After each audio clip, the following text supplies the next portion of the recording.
Dans le cadre du 35e Festival international de musique actuelle de Victoriaville, qui se tiendra du 16 au 19 mai 2019, Choc.ca est fier de présenter le volet cinéma. Le samedi 18 et le dimanche 19, 2 programmes de courts-métrages expérimentaux liés à la musique d'avant-garde seront présentés.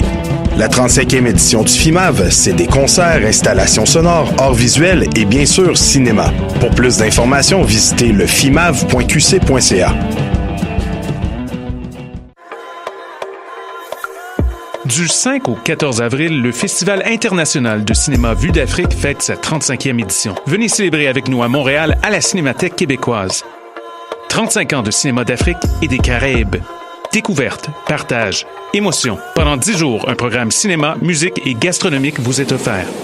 Du 5 au 14 avril, le Festival international de cinéma Vue d'Afrique. Pour toute information, visitez levuedafrique.org. Et si la vie, c'était plus que naître et mourir lentement? Si la vie, c'était une œuvre d'art qui transcende le temps, qui transforme les êtres? Et si cette œuvre se trouvait dans une salle près de chez vous? Présenté par Québécois, le festival Vue sur la Relève vous invite à découvrir les artistes émergents les plus prometteurs, dont nous, le collectif Grande Surface, du 6 au 18 mai prochain à Montréal. Billets au vuesurlarelève.com. Vous êtes invité à la première édition du marché Salada présenté par les premiers vendredis. Un rendez-vous gourmand où vous y trouverez food truck, DJ, artisans et diverses animations artistiques. Ouvert les vendredis et samedis jusqu'au 27 avril. Dans l'ancienne usine de thé Salada, au 5430 Côte de Liesse, métro de la Savane. Entrée gratuite avant 20h.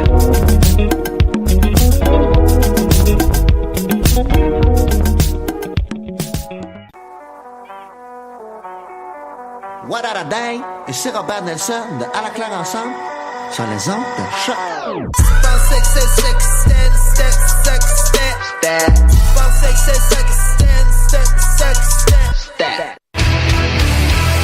Peu importe c'est où, peu importe où ça joue. MLS, Ligue des champions, Euro, Mondial. On en parle tout le temps. Dit comme ça fait vraiment bien, mais en vérité, on parle surtout de l'Impact. Football Club, les pionniers du podcast soccer. C'est la référence soccer à Montréal. Tout simplement, les meilleurs. C'est le Cannes Football Club. La poutine du soccer. Bonjour tout le monde, bonjour à ceux qui nous écoutent sur choc.ca ou qui nous écoutent en rediffusion ou en balado sur toutes nos plateformes. Ici Étienne Boutillier et vous écoutez l'épisode numéro 357 du Cannes Football Club, édition du 10 avril 2019. Et je suis en compagnie de Louane Schlicht. Salut, salut. Ça va bien? Très bien, et toi? Oui, merci beaucoup. On a aussi avec nous Monsieur Alec Avendano. Salut Étienne, comment ça va? Ça va bien toi? En pleine forme. Gros match de Barça, je vois que t'as présentement là, ton chandail de Ronaldinho. Là. Ah ben oui, c'est le premier chandail de Barça que j'ai eu, fallait que je le mette pour une occasion spéciale et c'était tellement stressant, mais ça va un peu mieux. Oui. Je suis rendu à bord de là, ça va bien. Oui. On a avec nous Adi Raphaël. Ouais, salut Étienne, salut tout le monde. Ça va bien? Ouais, ça va vous. Yes, merci beaucoup.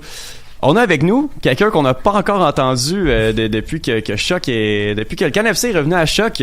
Mathieu Lemay.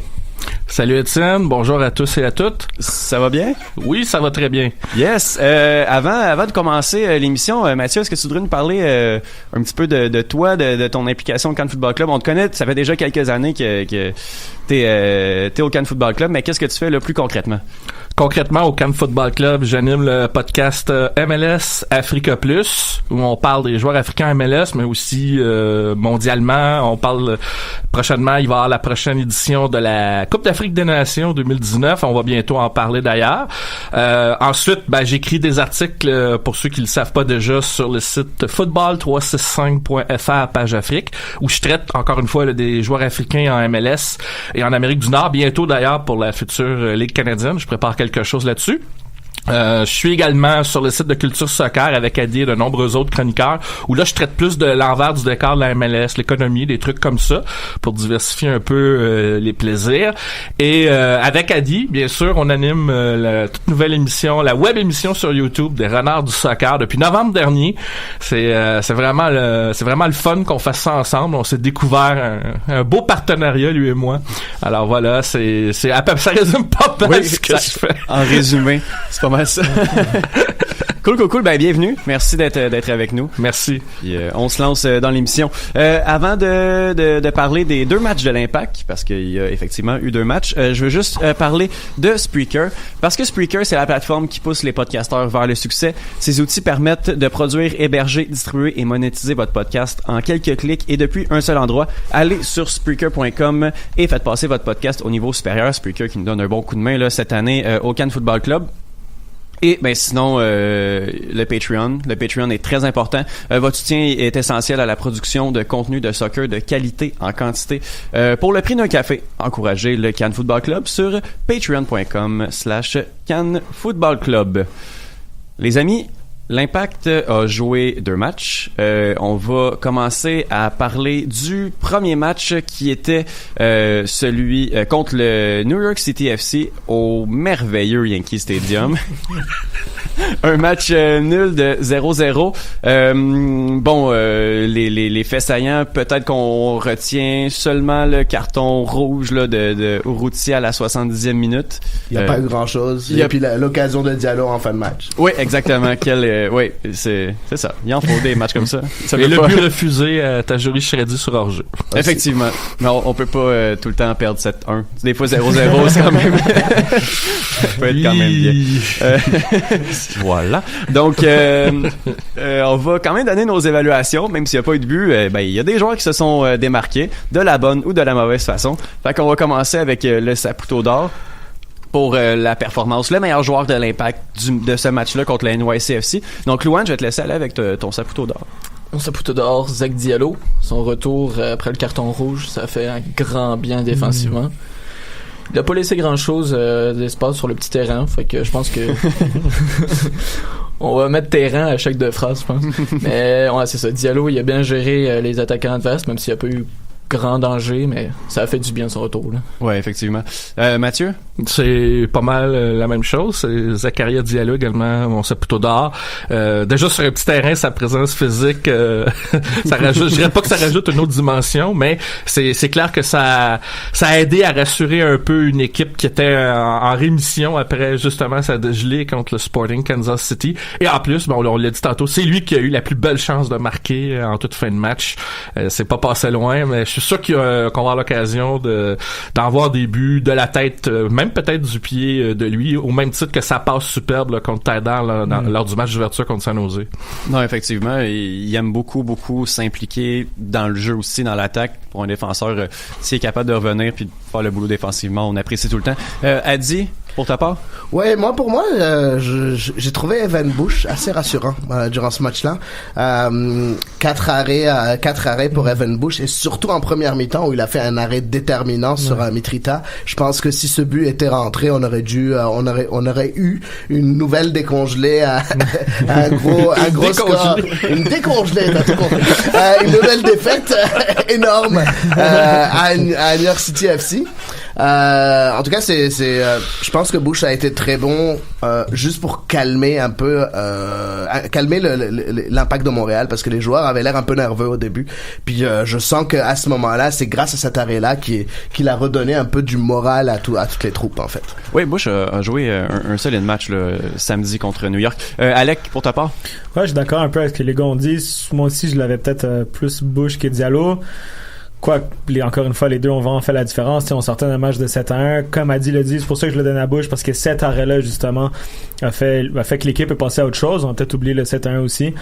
Encore une fois, avec conditions du terrain, on en parle, mais tu sais, ça me fait penser à quand on fait un 7 contre 7, mais finalement, tout le monde a invité leurs amis, puis on fait comme c'est bon, on va jouer 2 joueurs de plus sur le petit terrain, puis c'est le bordel. Fait quoi, honnêtement, Bush, je pense qu'il était important, parce que si on prend ce but-là, dans ce terrain, parce qu'on s'est rien créé, là, dans le match, ça aurait fait mal. Ouais, effectivement. On va poursuivre avec le trou de poutine, la performance bof du match qui a joué le moins bon match de la part de l'Impact, le Luan. Urruti? Oui. Tout simplement parce que c'est un joueur qui met beaucoup de pressing dans le jeu. Fait qu'on sur un petit terrain, je pensais vraiment qu'il allait faire la différence, là. Plus près des défenseurs, plus près du but. Je pensais qu'il pouvait gratter des ballons dans le dernier tiers. Ça a quasiment marché sur une relance du gardien au bout de 5 minutes, mais c'est sûrement la seule fois qu'il a été proche du but du match. Puis son carton rouge à 70e. Là. C'est pas un geste qu'il voulait faire. Là. On voit que c'est accidentel, mais ça reste que... Ouais, non, c'est un c'est méchant ça. geste. Non, effectivement, faut vraiment faire attention à des trucs comme ça, là. Mathieu, je pense que toi et Luan, vous vous entendez bien. Hein? Pour celle-là, mais attends la suite. Mais non, moi j'ai choisi Urruti parce que la première pensée qui m'est venue à l'esprit, c'est quand tu attrapes un carton rouge à ton 5e match, mais t'as toujours pas de but alors que t'es censé être avançante ou un 9, c'est pas très, c'est pas ce qu'il y a de plus rassurant. Mais bon, quoi que sa faute, c'était plus un jaune-orange même. C'est malgré tout, il a été un peu invisible dans ce match-là par rapport à peut-être d'autres matchs là, quand il mettait de la pression. On l'a pas senti aussi fort que dans les matchs précédents. Alors pour moi, c'est aussi pour ça que je l'ai choisi pour le trou de poutine. Adi, pour ta part?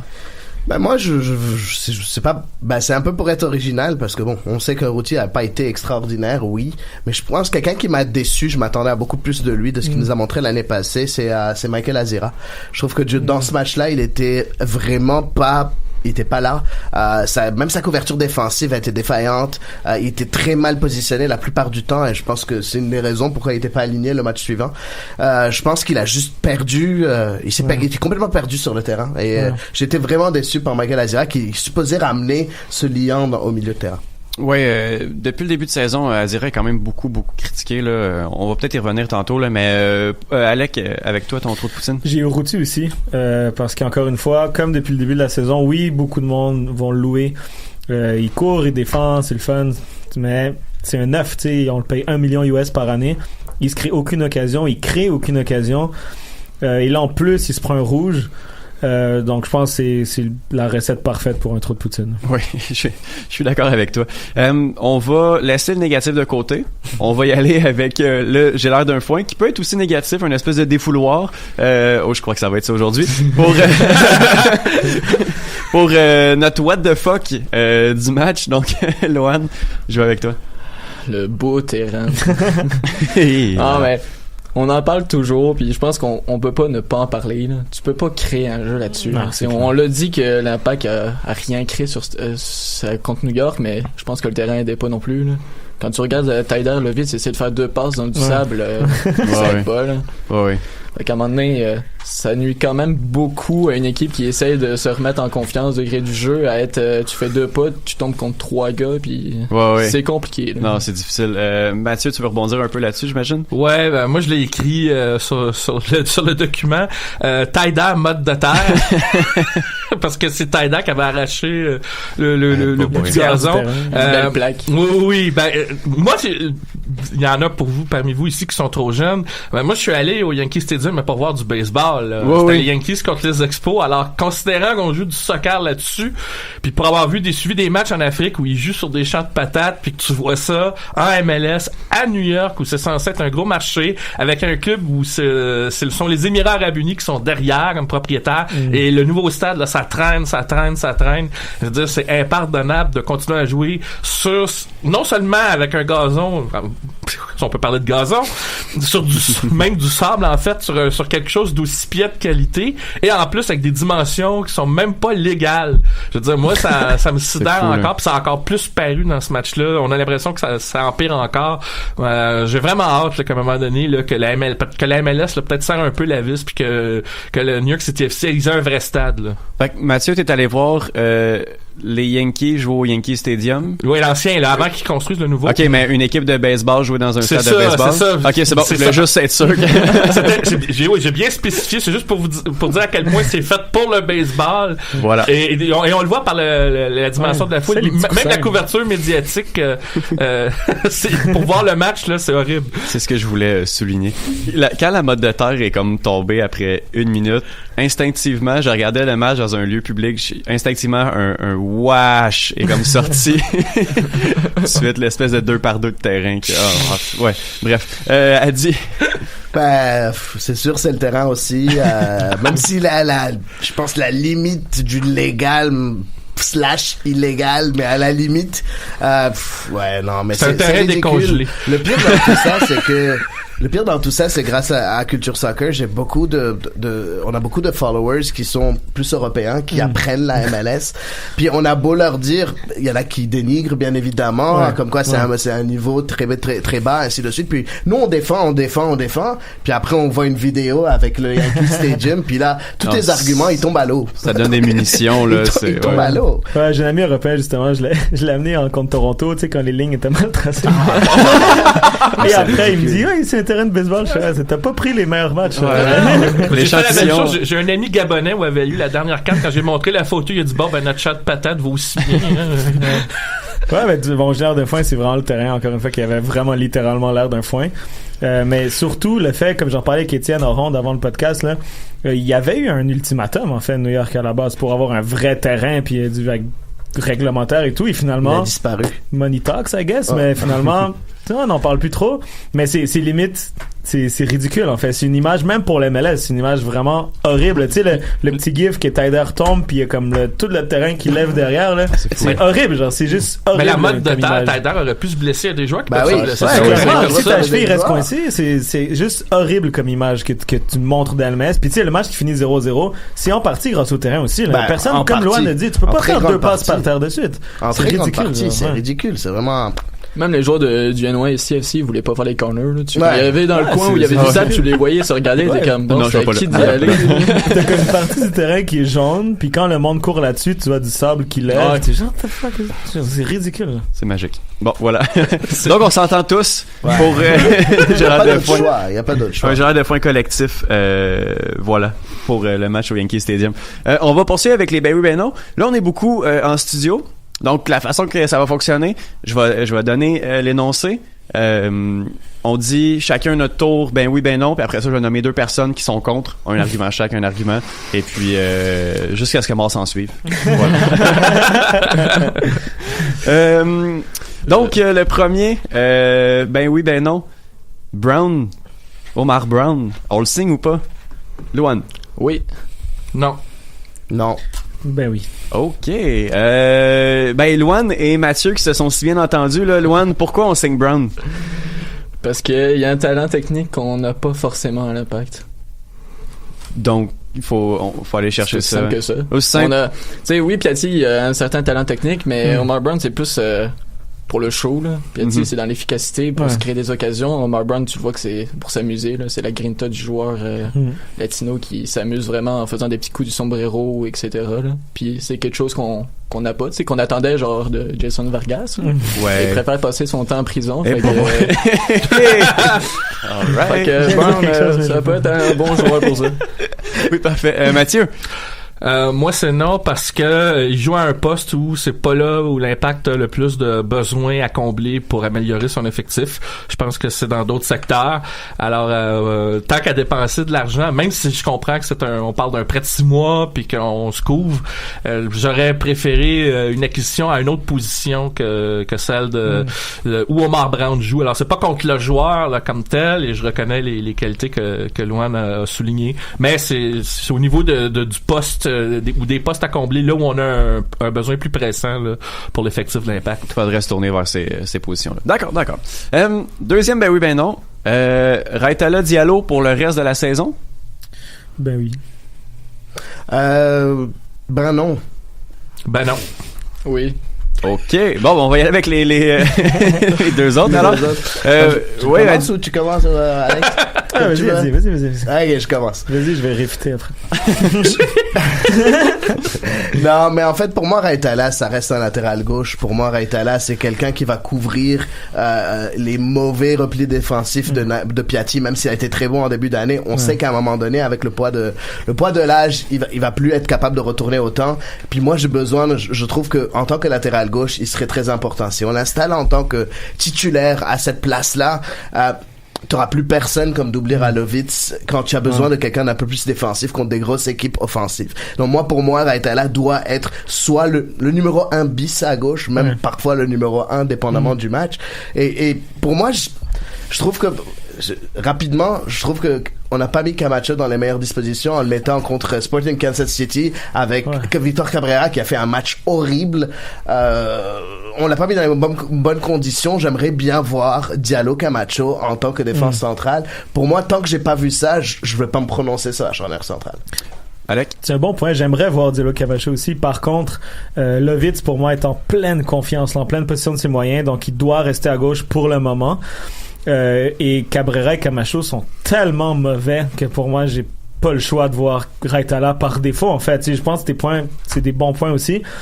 Mais c'est juste catastrophique. Et Camacho, c'est pas sa seule chance qu'il y a eu. La saison dernière aussi, il était pas très rassurant. Ça en fait beaucoup de matchs où on se dit, bon, c'est peut-être pas les meilleures conditions. Je veux dire, au salaire qu'il y a, à la notoriété qu'il y avait quand même, c'est quand même un capitaine d'un gars en division 2 belge. Fallait beaucoup mieux. Et en fait, aujourd'hui, pour moi, Raitala a démontré avec Diallo qui était beaucoup plus sécure, beaucoup plus rassurant que Camacho et Cabrera. Alright. Gros, deux visions différentes, mais c'est parfait comme ça. C'est pour ça que on aime le foot autant. De troisième et dernier non pour ce match-là. Est-ce qu'Azira, on a eu un peu une réponse hier là, mais si on se base sur le match de samedi là, est-ce que Azira est en train de perdre sa place de titulaire, Loan? Ouais. Non, pas encore. Adi? Non, pas encore. Ben oui. OK. Loan contre Adi d'abord. Donc, je commence? Les jeunes d'abord. OK. Je pense que on l'a dit tantôt là, Azira, il sert plus à grand chose dans le jeu. Honnêtement, oui, on dit que Azira, en plus c'est plus un 6 qu'un 8 offensif là. Puis ce qui manque à l'Impact, c'est plus le côté création. Puis ça, il l'amène vraiment pas. T'sais, déjà l'an passé, il l'amenait pas, mais il amenait un plus défensivement que Kroliki n'amenait pas. Fait qu'on était plus stable au milieu. Mais cette année où il y avait les liens sont meilleurs entre les joueurs, puis qu'on a besoin d'un petit côté créatif, c'est pas pour lui. Là. C'est une très bonne opinion, je trouve. Et en plus, quand Piet va partir pour la CAN, Azira va retrouver le poste de 6. Si lui ne part pas pour la CAN aussi. Il va partir pour la CAN, je peux vous le dire. Alright. Bon, moi de mon côté, je trouve pourquoi j'ai dit non, c'est parce que pour moi ça va être une rotation entre Azira et entre un autre joueur. Dans ce cas-là, c'était Chaume, ça pourrait être Kroliki plus tard, ou même Chouanière aussi à un moment donné, parce que je pense que ça va être exactement par rapport à la tactique de Rémi Garde. Si jamais il va jouer avec, tout va dépendre du triangle. On l'appelle le triangle, les trois joueurs au milieu, et ce triangle-là, tout dépendant s'il va être inversé ou s'il va être un triangle normal. Donc ça veut dire, si jamais c'est un triangle normal où on joue contre une équipe qui est extrêmement offensive, qui nous fait peur, à ce moment on va jouer avec 2-6. Donc il y aura Azira, il y aura Piet un peu plus avec des tâches défensives, tandis que si jamais on joue à domicile par exemple, on joue contre une équipe qui est prenable, à ce moment-là, oui, je verrai Azira sur le banc. Donc c'est pour ça que pour moi, il a pas encore 100% perdu sa place, c'est juste que il est plus titulaire à 100%, il est juste en rotation il va être plus souvent titulaire que sur le banc. Oui, effectivement, je crois que je suis d'accord avec toi aussi, Adi. Avant de parler du deuxième match, on va aller du côté de James Simoneau qui a dégrisé de ses nombreuses bières et qui nous offre une nouvelle chronique bière et culture pour cette semaine. Voici la chronique bière et culture de Borat.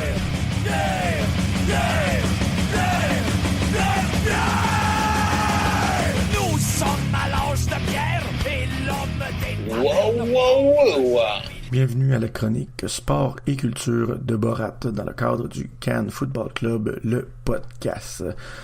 Chronique qui sera aujourd'hui un peu écourtée puisque j'ai un petit problème de voix, comme vous vous en rendez compte, sûrement lié là, à la température dégueulasse à l'extérieur, donc une petite grippe tenace qui rend ma voix encore plus rauque et sexy, dépendant de à qui on demande dépendant de qui on parle, bon, tout simplement. Donc, sans m'éterniser, aujourd'hui, je vous parle de la ville de Columbus, puisque l'Impact affronte le Crew de Columbus cette fin de semaine au stade Saputo. Donc la ville de Columbus, dans l'État de l'Ohio, la plus grosse ville de l'État, si on compte bien entendu seulement la population de la ville directement et non la région métropolitaine, et une des plus grosses villes des États-Unis, là encore une fois, si on compte vraiment que la région urbaine. C'est une ville où il fait très bon vivre, qui est très bien cotée là, dans plusieurs domaines, que ce soit pour la business comme pour aller y vivre tout simplement. C'est une ville universitaire donc qui abrite le Ohio State University, qui par le fait même est vraiment là, un programme sportif très primé là, aux États-Unis, surtout pour le football américain. Ils ont un stade là, de football là, au-dessus de 100 000 places, un des plus grands là, des États-Unis là, pour le programme de sport universitaire qui s'appelle les Buckeyes. Donc vous avez sûrement déjà entendu ce nom-là. À part justement les Buckeyes qui prennent beaucoup de place dans cette ville-là, il n'y a pas beaucoup d'équipes de sport professionnels. En fait, il n'y en a que dans les sports considérés mineurs aux États-Unis, soit le hockey avec les Blue Jackets de Columbus et le soccer avec le Crew de Columbus. Donc, c'est les deux seules équipes de sport professionnelles de la ville. Si on exclut là, les Buckeyes, qui est un programme universitaire, mais qui est vraiment le sport de prédilection, là, l'équipe de prédilection là, des fans de sport à Columbus.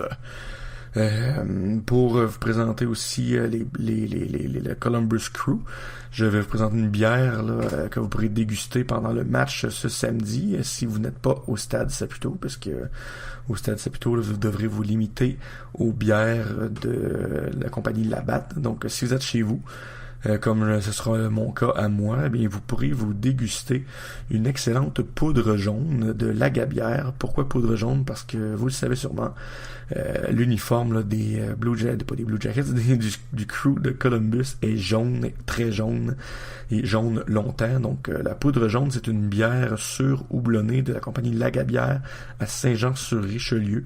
C'est une bière qui se chiffre à 3,5% d'alcool et qui, comme le dit le genre de bière que c'est une bière sûre à laquelle on a rajouté là, du houblon à froid, du houblon là, qui donne des goûts à la bière encore plus punché, encore plus tropical à mon avis, donc des notes d'ananas, de mangue, qui se rajoutent là, au goût très citronné là, qu'on retrouve habituellement dans les bières sûres. C'est vraiment très bon, là. J'ai hâte à l'été pour d'en reboire beaucoup. J'en ai bu beaucoup l'été passé. C'est très rafraîchissant. C'est vraiment très bon. À 3,5% d'alcool, vous pouvez vous en descendre une coupe avant de tomber dans un état second. Donc, c'est vraiment très agréable. Moi, j'adore cette bière-là. Et donc, elle fait très bien là, avec l'uniforme jaune longtemps du Columbus Crew. Et pour terminer, on s'en va écouter là, un extrait d'un groupe que j'aime beaucoup, québécois, un duo qui s'appelle Octoplot, qui j'aime pas beaucoup dire ce nom de groupe-là par contre, mais c'est un groupe là, un duo de stoner rock un peu punk, vraiment là c'est très bon. Ils sont signés sur Slam Disc. Et ils font des shows là, un peu partout au Québec. Et vraiment, là, ça rentre là, comme une tonne de briques. Là, c'est vraiment là, ça paraît pas qu'ils sont seulement deux, tellement là, ça rentre au poste. Et c'est un groupe là, que moi j'apprécie beaucoup.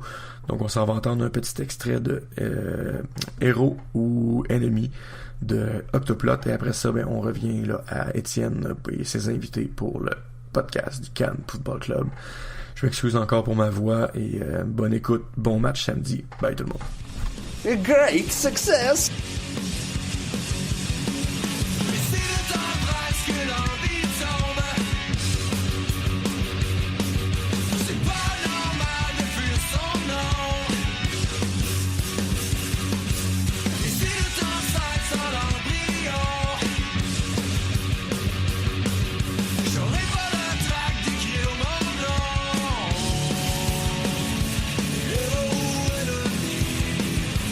Personne ne le savoir.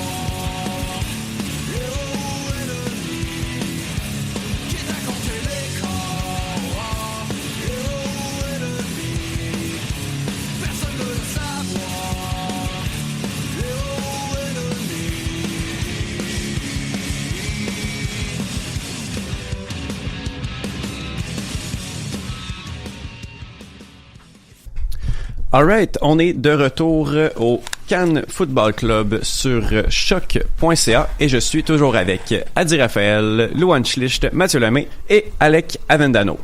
On va parler du deuxième match. Là, on est mercredi soir et il y a eu un match hier, mardi.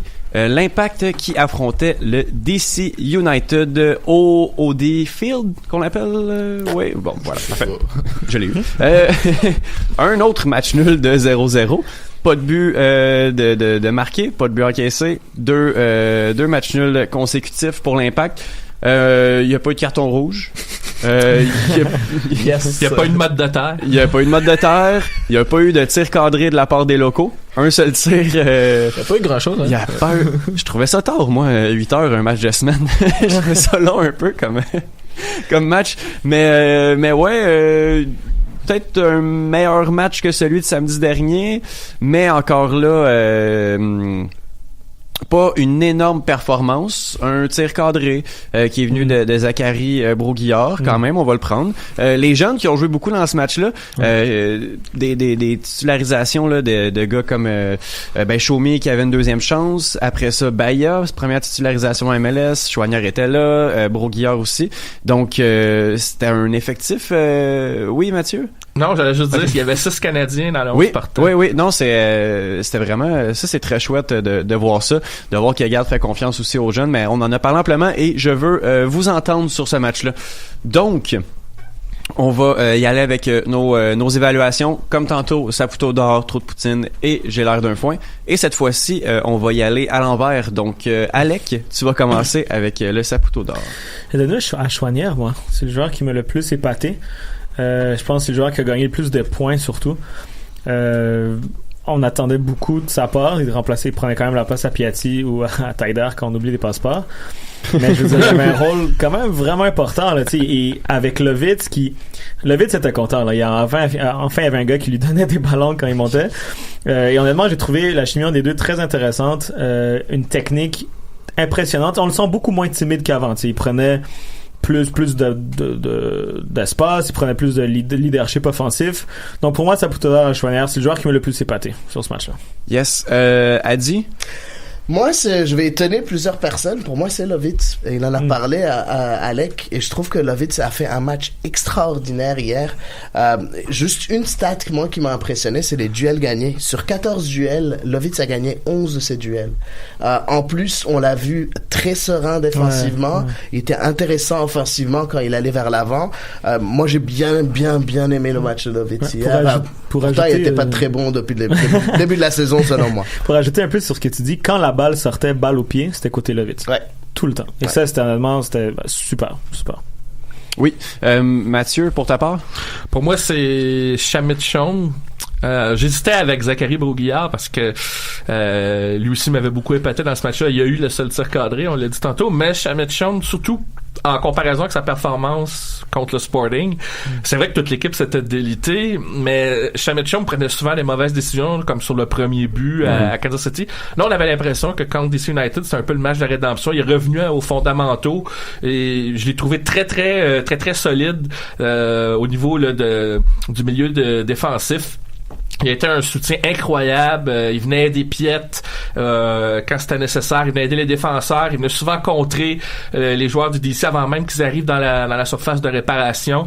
Et moi, je l'ai trouvé très efficace, très propre. Et juste pour ça, ce contraste-là avec sa dernière performance, on peut dire que c'était un match de rédemption puis une grosse amélioration de sa part. Fait que moi, je lui tire mon chapeau puis c'est pour ça que je lui donne mon Saputo d'or. Et il n'a pas lancé son chandail par terre. Ah bon. On va le prendre, ça, par exemple. Louane, pour ta part. Shamit Chong aussi. Oui. Parce que je trouve qu'il a été juste clean dans tous les domaines. Là. Il a joué simple. C'est vraiment ce qu'on peut ressortir de sa prestation, là. Il y avait le ballon, jouait simple, il était capable de bien revenir en arrière, d'écarter le jeu quand il fallait. À la récupération aussi, il était intéressant. Je trouve qu'il défensivement, il a été bon. Il a bien aidé que, par exemple, à Sporting Kansas City, on disait qu'il était vraiment invisible, qu'il touchait pas à des ballons. Là, souvent, on le voyait récupérer des ballons, donner à droite, à gauche, prenait même la place à Zach Broguillard pour qu'il puisse monter sur le couloir. Je trouve qu'il a bien fait ça. Puis en plus, à lui seul, il a 3% de la possession. Fait que souvent, on dit que j'ai beaucoup vu qu'il y a de gens qui disaient qu'il était effacé dans le match, mais il a touché plus de ballons que Choinière, que Jackson Hamel, que Bahia. C'est un milieu de terrain, c'est censé aussi toucher plus de ballons, mais la statistique montre qu'il en a quand même touché plus qu'eux, malgré qu'on dit que, par exemple, Choinière a été très en vue, mais Chaume a quand même touché 3% de la possession. Puis honnêtement, il manquait peut-être juste le petit côté offensif, mais ça va venir avec l'expérience. Même dans le match, on a vu au début, c'était que des passes en arrière, et à la fin, il commençait à contrôler, se tourner, il avait un petit peu plus de confiance en lui. Il prenait les espaces offensifs. Mais il y avait déjà une prise de position plus lucide que dans sa dernière performance, et ça, c'est une grosse différence. Exactement, on le voyait aussi avancer vers l'avant. C'est pas comme s'il s'est contenté à juste récupérer le ballon puis faire une petite passe courte. Non, on le voyait même s'impliquer dans le secteur offensif, c'est intéressant. Comme on l'a vu au camp d'entraînement, là. Ouais, c'est ça, mais ça reste un beau contraste quand même avec le dernier match. Oui. Surtout que me semble que ça fait genre 3 ans qu'on dit que dans les entraînements il est excellent, mais que quand il arrive en match, c'est plus du tout le même joueur. Fait que s'il commence à faire comme dans les entraînements, ça pourrait être intéressant. Il y a juste besoin de minutes, puis ça va venir. Oui, effectivement. On va poursuivre avec après cette vague de positivisme. On va aller de l'autre côté du spectre.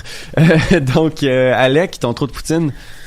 C'était assez dur à choisir dans le sens où, encore une fois, les locaux ont pas de tir cadré. Mais il faut que je le donne à Jackson parce que nous, on a seulement eu un tir cadré aussi.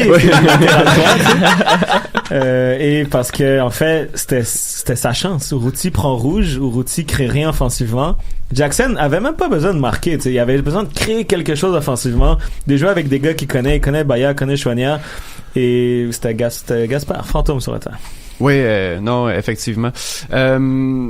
Adi? Oui, même chose, c'est Jackson. Même s'il a fait un moment, je pense tout le match, il a fait une bonne chose. À un moment, il a reçu le ballon dos au but vers le centre du terrain. Il a pu se retourner puis il a donné une passe latérale au latéral droit à Zachary Bourguillard. C'était Zachary Bourguillard. C'est la seule chose qu'il a bien fait durant tout le match. Tout le reste du match, c'était un fantôme. On l'a même pas vu faire les efforts nécessaires pour demander le ballon. Ce que je disais hier quand on regardait le match, je regardais ça avec Mathieu et avec Karim de Média Maghreb, puis je leur disais, c'est pas normal qu'un joueur comme Jackson, avec le physique qu'il a, qui joue comme un joueur qui fait 1m60, qui joue comme un joueur comme Mitrita, qui joue en profondeur. Pourquoi il joue pas avec son physique? Pourquoi il est nul de la tête? Et on sait qu'il est capable, parce qu'il l'a déjà fait. Mais il est nul de la tête, ce n'est pas normal. Il est nul au but, il est nul. Pourquoi? Mais joue comme quelqu'un qui joue comme pour revenir à Lyon, Rémi Garde, il aimerait bien avoir quelqu'un qui a le profil de Bafétimbi Gomis, et je pense que Jackson est capable de jouer comme un Gomis, mais il le fait pas. Effectivement. Mathieu? Ouais, c'est aussi Jackson Hamel. C'est pas par manque d'effort, contrairement à l'an passé où l'effort était pas là, c'est pas qu'il essaye pas, mais j'ai l'impression que ce match-là confirme que dans son processus de formation, j'ai l'impression que c'est un joueur qui est pas terminé, qui est pas fini, si on veut, là, pour rejoindre un peu ce qu'Adi vient de dire, là, il devient pas le joueur qu'on attend, mais c'est peut-être parce qu'au niveau de la formation, je sais pas, j'ai comme l'impression qu'il est pas c'est un diamant brut. C'est ça.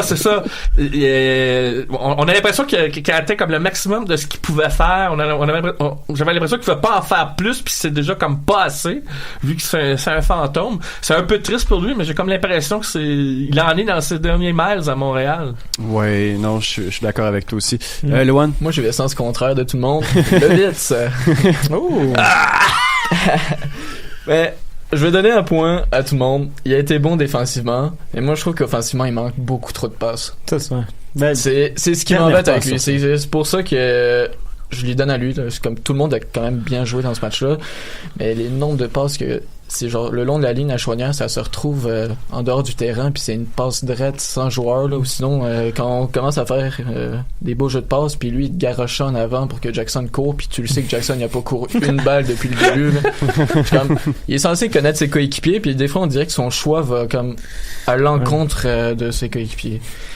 Oui, mais j'étais en train de montrer à Lohan, il a 80% de passes réussies dans ce match. Mais le 20%, peut-être que ce que je veux dire, c'est sûrement que le 20% qui reste, c'est des 20% que je suis d'accord avec un toi. enfant pourrait réussir. Je suis d'accord avec toi, surtout point de vue des centres.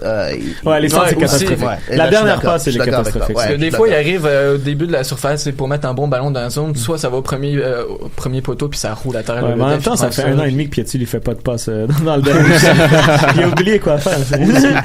Merde, qu'est-ce que faut pas oublier que Lovitz c'est un allié qui est reconverti. Puis on s'attendait pas déjà l'an dernier à ce qu'il soit tellement bon.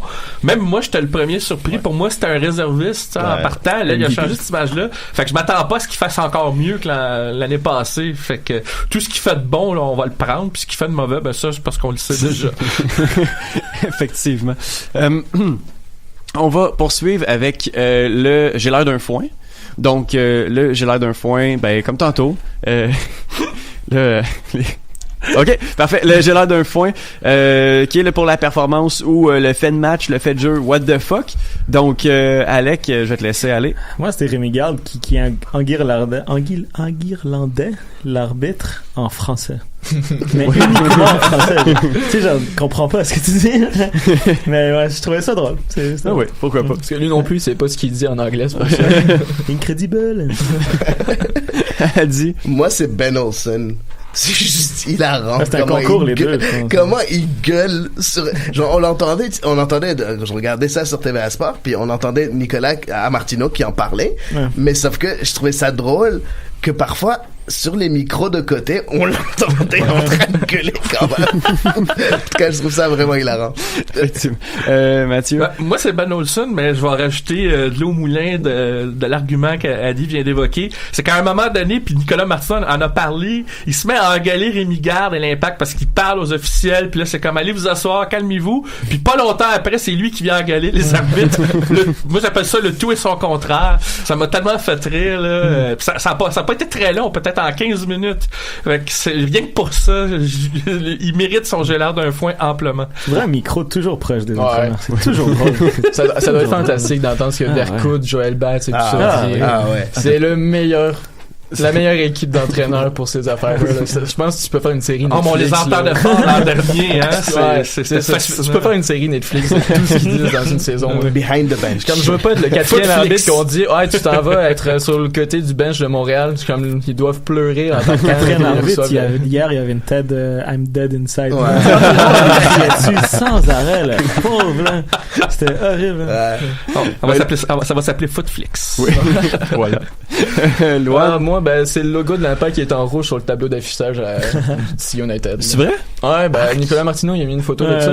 C'est bien dégueulasse. Ouais, c'est ça. C'est triste, là. Oui, effectivement. C'est comme le logo de Philadelphie pour identifier Cincinnati dans les bas des bulletins de nouvelles de TVA Sport. Ah, ça des fois. Oui. On va pas commencer à parler des bourdes sur les médias. C'est juste rigolo, c'est pas grave. Donc, on va poursuivre avec le ben oui, mais non. Même principe que tantôt. On dit tout, en fait, oui ou non à l'affirmation que je vais donner. Puis après ça, il va y avoir un gros débat. Parfait. Donc, le premier, on en a parlé un peu, mais Show Me doit être titulaire. Peut-être pas indiscutable, mais au prochain match, disons. Alec. Ben oui. Adi. Ben non. Mathieu. Ben non. Oui. Oh! C'est toujours la même chose. Léonard en 5. Louane voulait pas... On s'est pas parlé à des mois. Oui, c'est ça. Il se texte pendant le podcast. On va y aller d'abord avec Alec et Mathieu. Le clash, c'est Alec qui commence. C'est Alec qui commence, parfait. Pour que je puisse... En fait, pas trop compliqué, là. Ben oui, juste parce qu'il était bon au dernier match. Oui. Parce qu'on est à la maison, parce qu'on aura plus de ballons, qu'il y aura plus d'opportunités, qu'il y a confiance en lui. Je pense pas qu'il faut briser sa confiance vraiment en disant t'étais vraiment bon, fait que maintenant regarde à côté sur le banc. Fait que je pense qu'il doit être titulaire juste pour cette raison-là. Peut-être pas titulaire indiscutable toute la saison, et pour le prochain match du moins, il le mérite. Oui, effectivement. Mathieu, la réplique? Non, c'est des bons arguments, mais je dis ben non, mais pour le moment présent, il a juste besoin d'engranger des minutes. Il y a eu un bon match, oui, mais il faudrait qu'il continue d'engranger des minutes de qualité, puis il va en avoir. Il va avoir les matchs de championnat canadien, il va pouvoir s'illustrer. Puis je pense qu'éventuellement, plus la saison va avancer, plus à ce moment-là, peut-être on pourrait dire oui, on peut le voir titulaire à ce moment-là, mais il faut pas que ce soit trop brutal mental parce que il faut se rappeler qu'il y a quand même eu une mauvaise performance juste avant ce match-là là, contre DC United. Donc moi je pense que Rémi Garde dans la tête son idée est faite de lui donner des minutes progressivement, puis c'est probablement ça qui va arriver. Moi, c'est juste par pragmatisme que je dis ben non. Je peux juste ajouter un truc. Ben oui, sans problème. Là, je pense que vraisemblablement Piatti devrait retourner pour le match à domicile. Puis je pense que c'est pour ça que j'aimerais ajouter sur Mathieu. C'est pour ça que je mettrais pas Shomi en tant que milieu. Je pense que à ce moment-là, on aura besoin d'une plus grande assise défensive au milieu de terrain. Et je pense qu'un retour d'Azira, voire de Kroliki, si jamais il est de nouveau, je pense pas qu'il est rétabli encore, mais bon. En tout cas, quelqu'un d'un peu plus défensif au milieu de terrain serait quand même une bonne chose si Piatti est là. Si Piatti est pas là.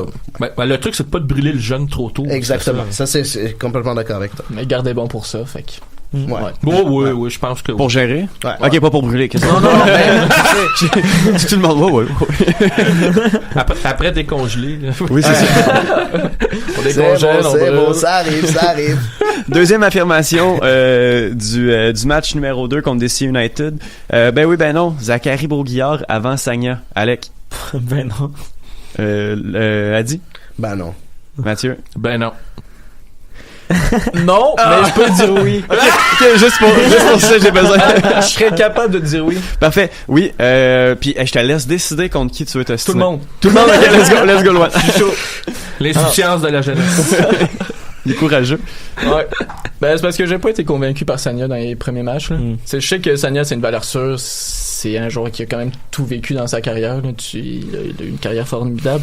Mais progressivement, Zach, il va prendre la place à Sagna. Ouais, je pense que faut signer Zach. Il est en prêt 1 an, là, mais faut tout mettre pour qu'on l'ait l'an prochain. Là. Ce sera important. Parce que pour le prix qu'il va coûter, ça va être la moitié, même pas, là, encore moins que Sagna. Pas de place internationale. Puis on l'a vu, là. C'est un joueur qui a de l'expérience, avec des minutes, il peut devenir titulaire indiscutable en MLS. Puis il est appelé avec la sélection canadienne. Il a été même partant avec la sélection canadienne. Fait que tout le monde que Zach il peut devenir un bon joueur. Là. Je suis d'accord avec toi, mais par contre tu oublies une chose. Tu oublies la préparation physique de Robert Duverne. Le problème, c'est que les gens ont tendance à oublier que la préparation physique de Duverne est extrêmement lourde. Ouais. Donc ce qui fait que pour des gens qui sont un peu plus âgés, comme Piatti, comme Sagna, comme des gens qui ont dépassé les 35 ans, ou 34, 35 ans, c'est encore plus difficile au début de la saison. Je pense que Sagna va monter en puissance au fur et à mesure, et c'est encore trop tôt. Par contre, je suis complètement d'accord avec toi qu'il faut faire une rotation entre les deux. Sagna n'est pas le premier titulaire tout le temps sur le terrain, mais dans les gros matchs, Sagna doit être là. Non, ça, c'est ça. C'est sûr. C'est plus ce que je voulais dire, tu sais, en longue durée. Oui, c'est sûr. Non, ça, pas de problème.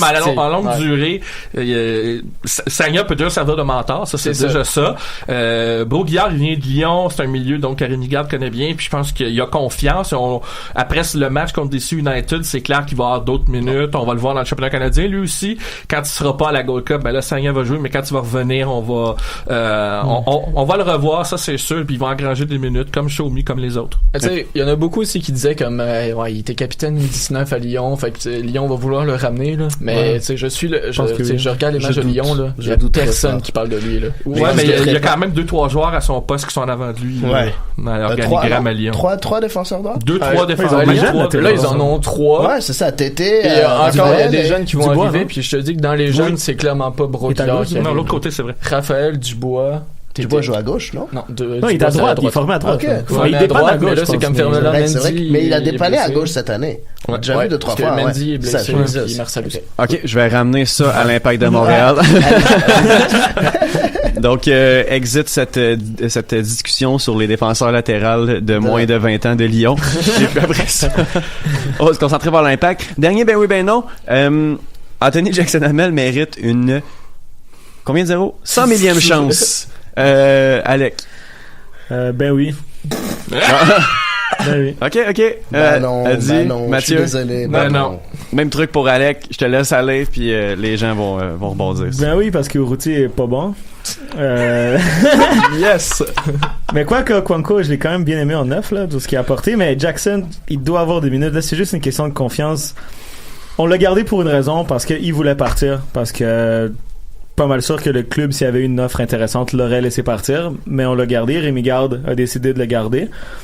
il doit avoir une chance. Tant qu'à l'avoir, là, je veux dire, tant qu'à avoir un joueur sur le payroll, autant lui donner des chances. Peut-être pas titulaire, là, mais quand Urruti fait rien pendant 60 minutes, je veux voir un changement. Et Jackson, avec un profil différent, peut amener ce changement-là durant le match. Le changement, ça sera Conco. Exactement, et je suis d'accord avec Luan. Ce sera Conco, ce sera Novilo qui peut jouer il a des options, Rémi Garde.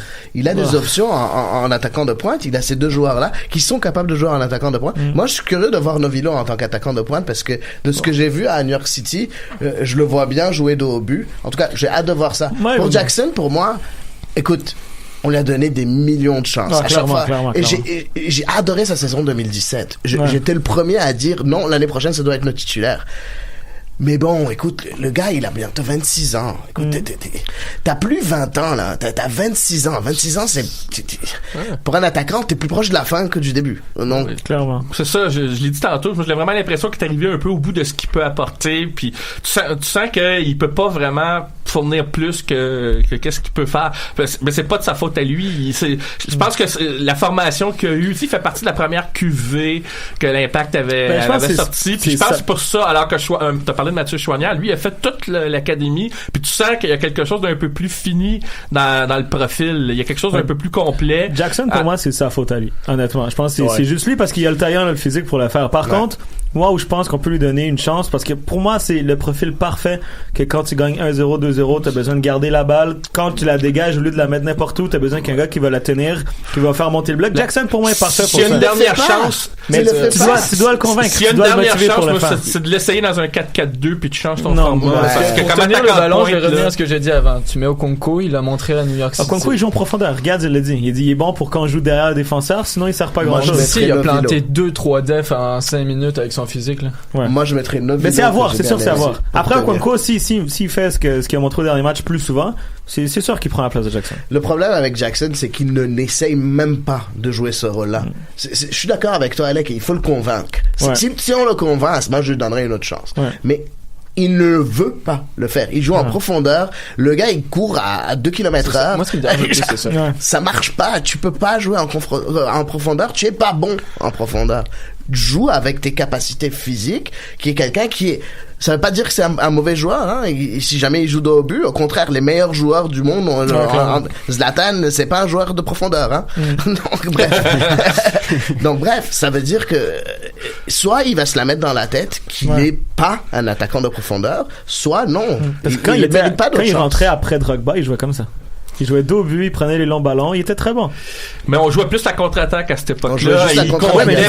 Justement, 2-0 en fin de match. Un peu plus autre chose comme style de jeu, je pense. Mais certains contextes, je pense qu'il peut être utile. C'est sûr que quand tu veux la possession, un Novilo ou Okonkwo serait plus intéressant. Mais il y a certaines fois, on n'a pas le ballon. On n'a pas le choix de contre-attaquer, on n'a pas le choix de faire monter le bloc, et là, c'est là que je pense qu'il peut être intéressant. Ce qui me dérange le plus, moi, c'est l'intensité qu'il met dans ses courses, là. Ouais, ça, c'est vrai. Genre, tu vois, par exemple, tu sais, on l'a dit tantôt, le vide, ses centres, c'est catastrophique, là. Mais même à ça, là, quand tu vois Jackson Hamel, ce qu'il fait comme course, là, même si tu sens qu'il est parfait, Jackson, il est pas là pour la mettre dedans. Il a gagné aucun duel aérien, Jackson, hier. Aucun. Mais c'est pas normal, le gars il fait 6 fois ma taille. Il est grand, il est pas difficile, mais il est pas une rien.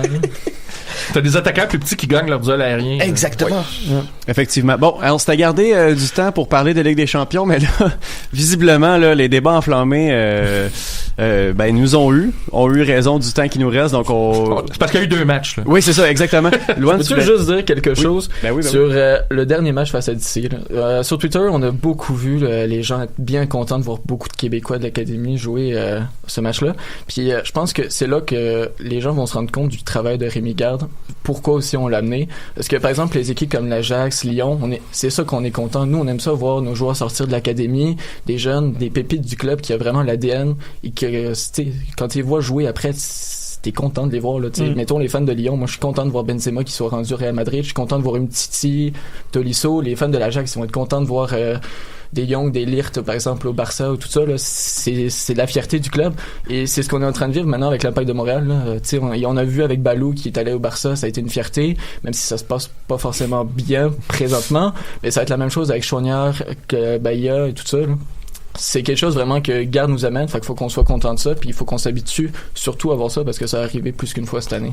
C'est pour ça qu'il va peut-être falloir prolonger Rémi Garde au-delà de son contrat. C'est ça. On va voir. Oui, ça va être important. Mais avant de conclure l'émission puis d'y aller avec nos podcasts respectifs, là, l'Impact gagne samedi. Ben oui, ben non, Alec. Ben oui. Avec le retour de Piatti qu'on va annoncer seulement 1 heure avant pour surprendre l'adversaire. Oh oui! C'est ça, hein? Adi? Ben oui. Mathieu? Ben oui. Luan? Ouais. Alright, bon ben on s'entend là-dessus quand même. Le match il va faire très beau pour le match et je crois justement que est-ce que on Alright, good, parfait. On va. Oui, ok, c'est bon. Ouais.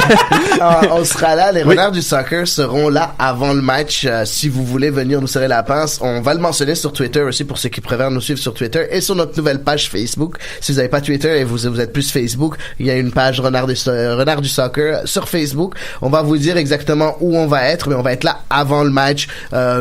Je pense vers 11h, mais on n'a pas décidé encore de l'heure. Mais c'est ça, venez nous parler, on va vous poser, on va interagir avec vous. En fait, on va tourner notre prochain épisode des Renards en interagissant avec le monde. Tout le monde ici est bienvenu, tous ceux qui nous écoutent est bienvenu. Mathieu et moi, on sera là avec bien évidemment David Dixot de City Vision. On sera là aussi après le match si vous voulez commenter aussi pas juste avant le match. C'est ça, après le match. Parfait. Exactement. Ben, en fait, là, vous parlez des Renards du Soccer, mais on va faire un petit tour de table là, rapidement pour parler des autres projets. Adi? Ben écoute, très rapidement, Renards du Soccer avec Mathieu, Culture Soccer avec 12 autres personnes, Infocien à Montréal qui est mon podcast avec le CanFC, Premier Podcast aussi qui est mon podcast avec le CanFC en anglais avec mon cher ami Michael Miller. C'est ça, c'est à peu près tout et bien évidemment les Renards du Soccer dont on parle depuis le début. Parfait. Alec, parlant de Michael Miller. Ouais, le grand podcast avec Michael Miller. Encore une fois, on va en faire un samedi. Après le match de Ligue 1, on va revenir sur la victoire à Old Trafford et le match retour. Et c'est ça. Parfait. Luan? En podcast, les 90 qui devrait reprendre d'ici peu. Et sinon, le chronique sur le nouveau site du Cannes Football Club et les météos et MFC bulletins après chaque match. Celui de Face à DC devrait sortir ce soir, normalement. Parfait. Mathieu? Ouais, comme je l'ai dit en début d'émission, vous pouvez lire mes publications sur football365.fr, page Afrique. Je relais les articles sur mon compte Twitter. À Culture Soccer, bien entendu, avec Adi et d'autres chroniqueurs. Le podcast MLS Africa Plus sur le Cannes Football Club Plus. Il va bientôt avoir une édition là en prévision de la prochaine Cannes qui s'en vient. On attend juste le tirage pour déterminer là, les phases de groupe. Et bien évidemment, les Renards du Soccer avec mon ami et partenaire Adi ainsi que David Dixot et j'oubliais aussi, on a oublié de le mentionner, Adi et moi, on est tous les mardis soirs quand il n'y a pas match à l'émission de Média Maghreb à 21h15 tous les mardis soirs sur les ondes du 104.5 FM ou 1450 AM, puis des fois on publie un lien web pour ceux qui veulent nous écouter là. C'est ça, très bonne émission avec Karim Djebri qui est en animation. En tout cas, c'est sympathique pour ceux qui veulent. Et malheureusement, on les enregistre pas, donc si vous les écoutez pas live, ça va peut-être arriver, mais ayez pas peur de nous écouter en direct. Nous aussi, on est là pour la culture foot à Montréal. Parfait. Ben, je vais en profiter pour me plugger moi aussi. On va y aller avec. On parle des Trois Lions où j'ai beaucoup de plaisir avec Justine Lompré. Rar! Et Bruno Larose.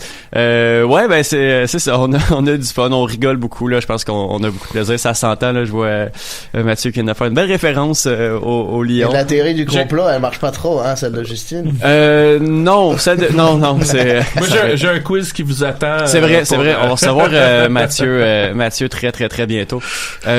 Donc voilà, c'est ce qui va conclure cette émission du Cannes Football Club. Quelque chose d'autre à rajouter sur le match, Mathieu? Moi, je voulais juste dire qu'Adi a réussi à comparer Zlatan avec Jackson Hamel. Pour moi, ça résume toute l'émission.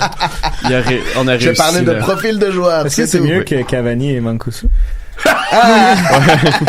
C'est vrai que c'est comparable, en fait, en style de jeu. C'est pas en qualité, en style de jeu. Ouais, on ramène Giroud avec Urruti. Non. Non? Non. Giroud. Les deux marquent pas, ça.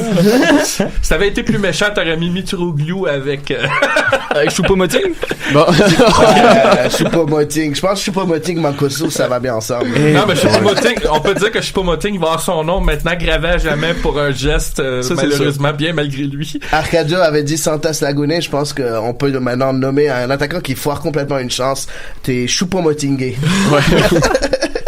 Mais si vous avez pas vu ça, pour vrai, allez voir cette action-là de Choupo-Moting. Mais c'est normal, c'est des Il faut voir ses explications après aussi. Ah oui, j'ai vu une vidéo aussi avec. T'as-tu vu les sous-titres? Ouais. Ou est-ce que bon, ça se répétera pas là, mais, mais honnêtement, son interview elle est magique aussi là, quand il essaie de décrire pourquoi c'est arrivé là.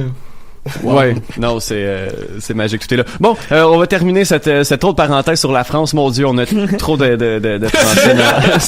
Ben, la France est championne du monde. Message à Nelton. Oui, c'est championne du monde, mais le Portugal est encore champion d'Europe. Ben, pourquoi être champion d'Europe quand on peut être champion du monde? C'est ce que j'ai dit à Nelton. On peut malheureusement pas tout avoir. Donc c'est ce qui va on arrête ça là. C'est ce qui va conclure cet épisode du 10 avril 2019 du Cannes Football Club. Merci à tous.